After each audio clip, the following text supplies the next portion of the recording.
Okay, Putte. Welcome to ICT with Miss Ushani YouTube channel. Today we are beginning our first lesson, which is programming. Before we write any computer code, we need to learn how to break down and understand a problem. Right? That is exactly what we will focus on today. Okay, Putte. Next. Putte, every computer program follows a simple rule called the IPO model. Right? To solve a problem, we must first identify what we have, right?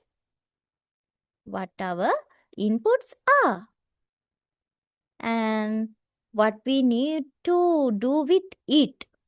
It is called process, right? So, and what we want to achieve, that is the output, our final result. Understood? So that is the IPO model. So here in this example, you can see this is about preparing a letter, right? So as inputs, we need a paper, pen, envelope, stamp, and glue as our inputs, right? So how is the process? The step-by-step process. What are these steps? So first we need to write the letter, and then we fold it and put it in the envelope, paste the envelope, write the address, and stick the stamp. Right here, notice that while some steps can be interchanged, no, the other steps must follow a strict order to be successful. Here, look at some steps like writing the address and sticking the stamp can be interchanged, right? So, what is the output? A letter ready to be posted, right? So, moving to another example, Pute, this example is about making a cup of tea. A simple example, no? So, as inputs, we need tea leaves, sugar, and hot water, right? So, what are the steps of the process? Put tea leaves in the strainer. Uh, you know how to make a cup of tea. So, here, notice the logic in step 5 and 6. Taste. If not good, repeat adding sugar and stirring. Right? So, this introduces a decision and a repetition within the process to ensure the output meets the requirement. No? So, Pute, output is a cup of tea. Right? So, yes, I take another example. Here is about, this is about finding area of a rectangle, a mathematical example. No? So, in a mathematical ICT problem, the inputs are the variables, right? Variables. Here, the variables are length and width of the rectangle. No? So, what is the process? To find the area, as the process, we should multiply these variables. Area equals length multiplied by width, right? So, this is the formula. The process is the formula applied to those variables to produce the result. Result is the output. What is the output? The result. Calculated area. It is our output. Result. No? So, next we are moving to here alternative solutions, right? Alternative solutions. Pute, what are the alternative solutions? In programming, we don't just find a solution. We look for the best solution within the solution space to create short, efficient program, right? So, I can say, actually, Pute, if there is more than one way to solve the problem, to solve the problem, there can be many ways, right? Many ways. So, there can be many solutions for that. Those are the alternative solutions, right? So, solution space means the set of all those possible solution, right?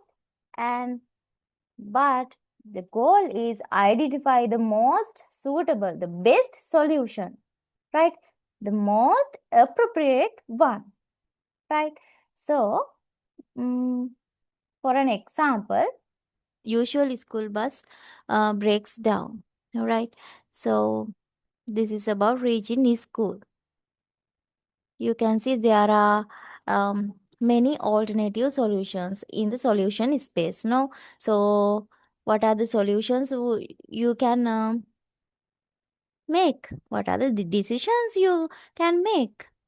You can take a different school bus, you can take a CTB or private bus, and you can walk along the road. You can use a shortcut, and you can call parents for the support, right? So, yeah, you can see there are many solutions you can make. So, the best solution is the best solution depends on the situation, your situation, right? uh, for an instance, think you have no money to yes, you have no money, right? Then you have to choose the third option or the fourth option, right? uh, yes, so on. Mm. Here you can see our second example. It's about perimeter of a rectangle, right? The problem is the calculating the perimeter of a rectangle. So you can see in solution space, you can see there are three solutions here, right? So the first is the simplest one, right? Add in one by one, right? Add in all together, right?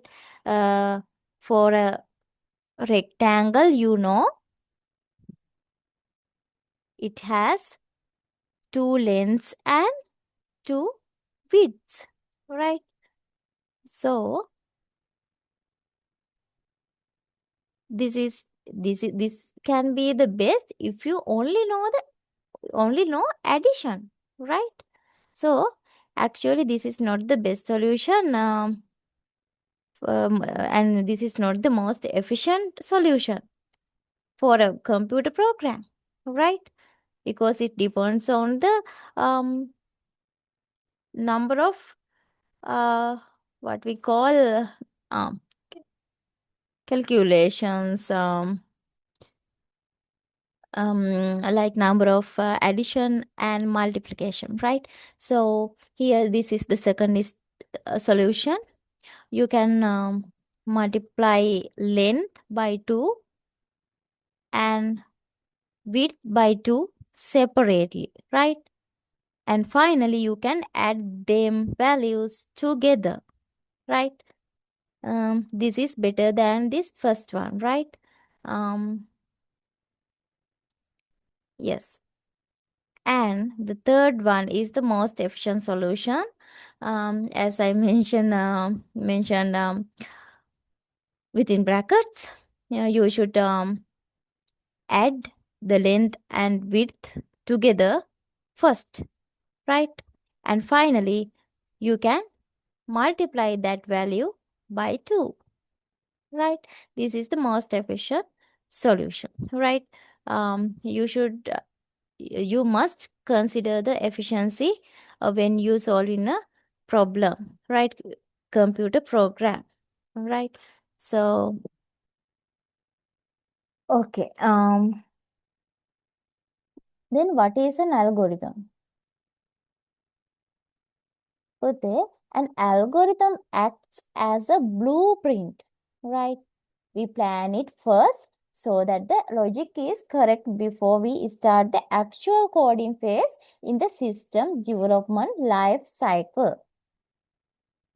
All right. So, this is a planned method, right? For you can see an example here. What it says? This is about measuring 500 grams of sugar using a scale, right? So, what are these steps? We put sugar into a bag. Hmm? Place that bag on the scale and we should treat the weight.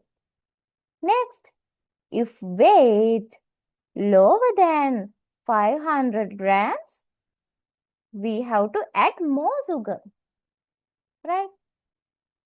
If the weight greater than 500 grams, we have to remove sugar, no?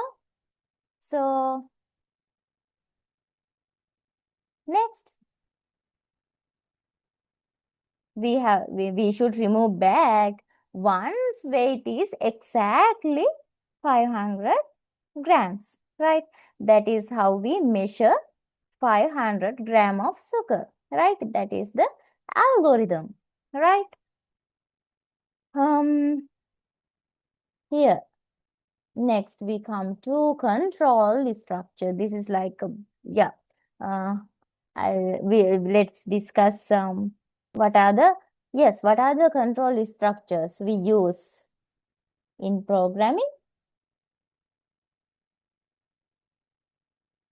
Okay, every program you see, from a simple calculator to a complex video game, is built using these three basic logical structures, right?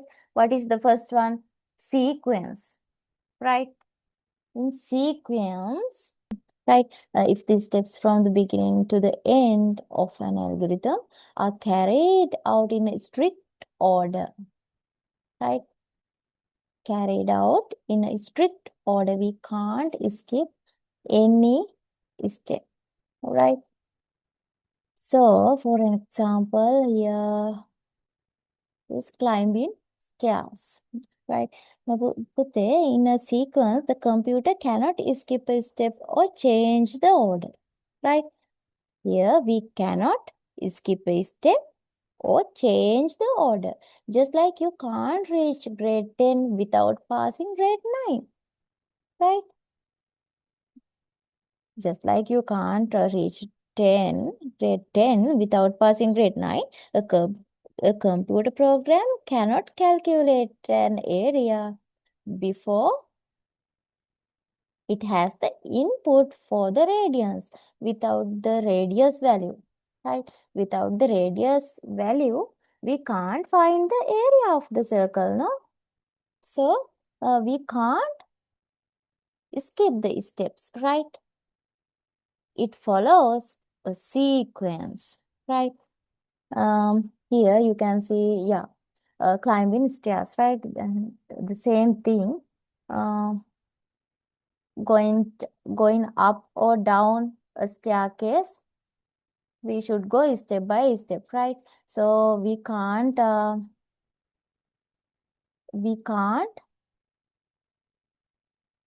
go up or down without passing any step, right? We can't, without skipping any step, right? So sequence is something like that. Next,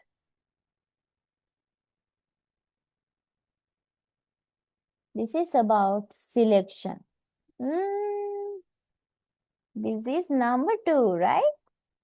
This is number 1. Selection is about decisions, right? Here we are talking about decision making, all right? So, Pute, selection allows our programs to think and make choices. We use if then else logic to tell the computer which path to take based on the data it receives. Right? For example, admitting a child to school. Yes. Here, if age is 5 or more, on January 31st, they are admitted. Otherwise, they are not. Simple, right? When buying a book, if you have money equal to or more than the price, money greater than price, you can buy it. Otherwise, you can't buy it, right? Because the money is not enough to buy the book, right? Odd and even number. Yes, Pute. Divide the number by 2. If the remainder is 0, it is an even number. If the remainder is 1, it is odd number, right? So that is how we make decisions, right? It is the selection process. All right. So next, this is about repetition. Pute, in this example, the repetition is controlled by the list of names, right? The repeat instruction tells the teacher to go back and perform the same check-in process for every single student until no names are left, right? So, I'll explain it again. Think your teacher marks the register, right? She starts by calling the first name, right? And if the student is present, she marks as 1, right? If the student is absent, she marks 0, right?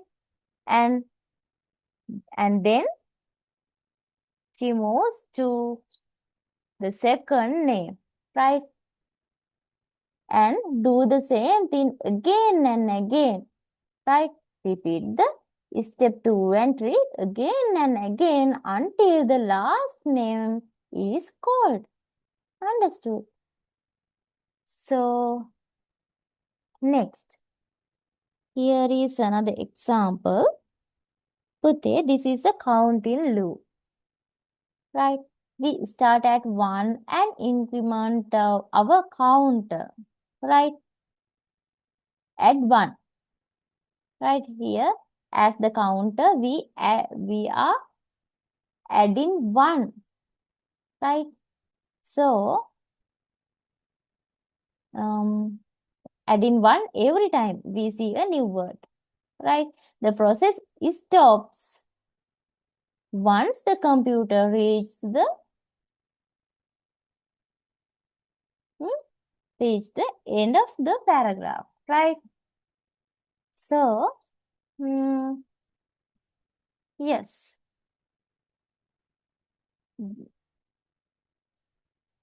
Okay. That is how we calculate the total number of words read in a paragraph, right? You can see when you are working in a Word document, your word count is visible here, right? The words counts will be visible in this corner, right? Bottom left corner, right? Uh, how it happens? Put it is a loop, right? When you are typing a new word, right? Add 1 to previous count, right? If you delete a word, reduces 1 from the previous count, right? The action is repeating,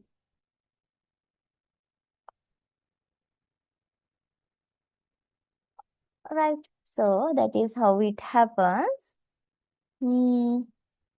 Next, Pute, you have an activity to do.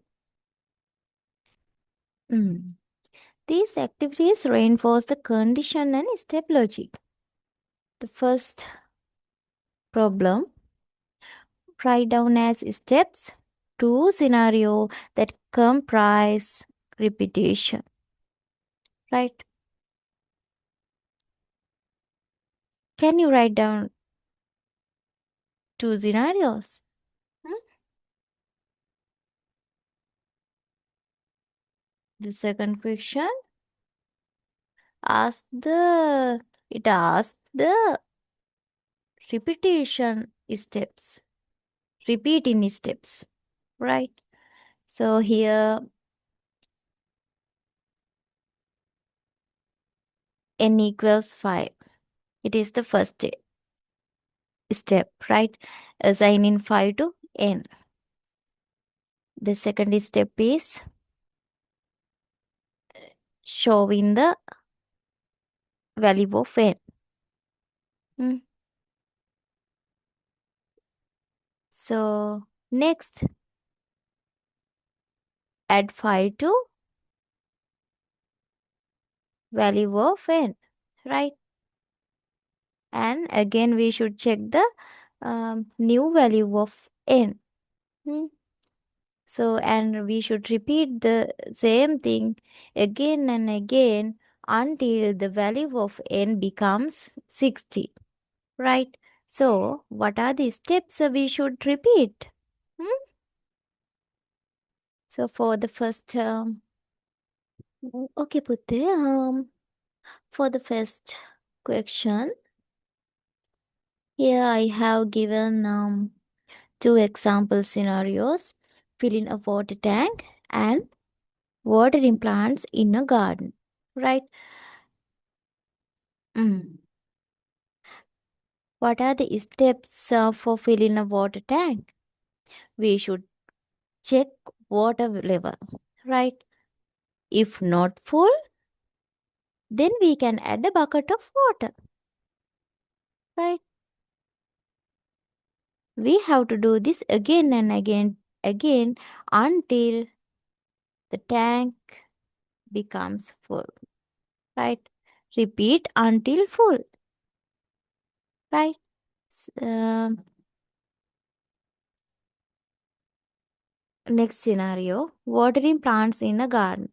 Think there are many plants in your garden, right? So you can move to one plant and pour water.